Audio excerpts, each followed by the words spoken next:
আমি প্রথমবারে বলার সময় পুরোটা সময় পাইনি, তাই জন্য সম্পূর্ণ কথা বলতে পারি। বলুন। দেখুন, মমতা বন্দ্যোপাধ্যায় যখন মানুষের পালসটা বোঝেন, উনি যখন 1,৫০০ টাকা করে দিচ্ছেন, এটা যেমন সাধুবাদ। আমিও কিন্তু ভাতার বিরোধিতা করছি না, কিন্তু পাশাপাশি আমি এটাও বলি যে কোনো সরকার শিল্প তাড়িয়ে তার মসনদে 15 বছর রাজত্ব চালালেন, তার দোসর হলো বিজেপি।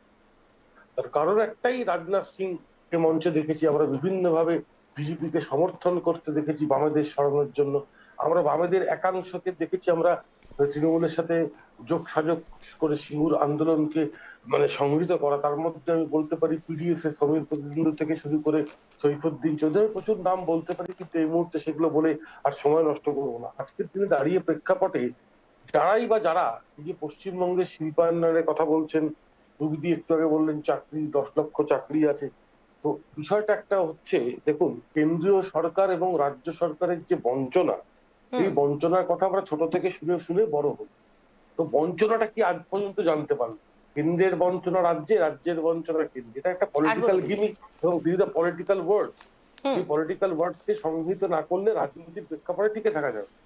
এবার ধরুন কংগ্রেস, কংগ্রেস হচ্ছে বাই প্রোডাক্ট। কংগ্রেসের বাই প্রোডাক্ট হচ্ছে তৃণমূল কংগ্রেস, এটা আমি আগেও বলেছি, এখনো বলবো, আগামীতেও বলবো। আমি যদি ধরে নিই, রুবিডিদের নেতা শ্রমিক ভট্টাচার্য বলেছিলেন কংগ্রেসের প্রসব যন্ত্রণাকে প্রশমন করতে আডবাণীজির উপস্থিতিতে যে প্রসব যন্ত্রণা নিয়োজিত হয়েছিল মমতা বন্দ্যোপাধ্যায় তৃণমূল সরকার। তো আজকে যদি বাই প্রোডাক্ট হয় তৃণমূল কংগ্রেস, কংগ্রেস এবং বিজেপি যদি তাকে সমর্থন করে, তার মানচিত্র ভাতাই হবে। তার কারণ বিমল বাবুর একটি কথা আমি সমর্থন করছি, বাদবাকিকে সমর্থন করি না। বিমল বাবু মাঝে মাঝে যেসব কথা বলছেন, তার নিশ্চয়ই যুক্তি বিমল বাবুর কাছে আছে এবং আমার কাছে সেই যুক্তিকরণ হয় না। বিমল বাবুর একটি কথা আমি বলছি, যখন রুবিদি বললেন ভাতা নিয়ে সবকিছু হয় না, তাহলে রুবিদি 10,000 টাকা করে ভাতা কিন্তু আমরা বিহারেও দেখেছি। হুম। আমরা কিন্তু এটাও দেখেছিলাম আপনার 3,000 করে ভাতার কথা বলেছেন। আপনার ভাতা কালচার যদি সরাতেই হতো, তাহলে আপনার চাকরির কথা বলতে পারতেন শ্বেতপত্র ঘোষণা করে, তাই না? আপনার ভাতার কথা, প্রকল্পের কথাটা যদি উন্নয়নের মাধ্যমে একটা কোন লোন হিসেবে দেখার কথা বলতো, তাহলে কিন্তু ভাতা কথাটা আসতো না। আমরা অনুদান কথাটা কিন্তু ছোটবেলা থেকে শুনছি, আমরা বাবা মাও দেখেছি অনুদানের প্রকল্প।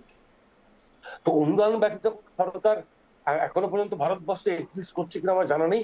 তার কারণ পশ্চিমবঙ্গ ছেড়ে যদি আমি বিজেপি শাসিত রাজ্যে যাই, কোনো না কোনো ভাতাকে, অনুদানকে অন্যভাবে হুম। সাইকুলেট করে কিন্তু সেটা মানুষকে দেওয়া হচ্ছে এবং আছেও।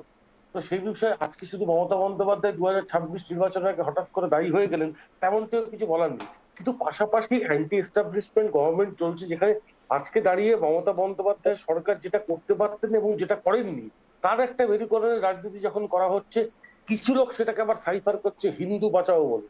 এটা হতে পারে বিজেপি, হতে পারে এটা হতে পারে বিশ্ব হিন্দু পরিষদ, বিভিন্ন যে বিজেপির যে শাখা সংগঠন আছে, তারা কিন্তু হিন্দু বাঁচাও প্রকল্পে নেমে গেছেন।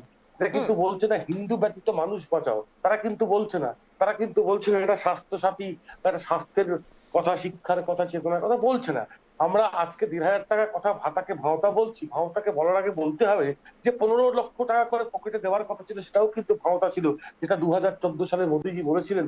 মাননীয় যশস্বী প্রধানমন্ত্রী বলেছিলেন হাম কালা ধন লাएंगे, 15 লাখ करके देंगे। পরেই আবার অমিত শাহ বলছেন this the jumla statement, quote unquote. সে রেকর্ডিংটা আমার কাছে আছে। অতএব দেখুন, রাজনৈতিক রাজনৈতিক স্তরে হুম। ভাওতা হবে না, পাবলিক বোকা বনবে না, সেটা তো হয় না। রাজনীতিটা একটা রঙ্গমঞ্চ, রাজনীতি যারাই যারাই যে নেতারাই রাজনীতি বেশ।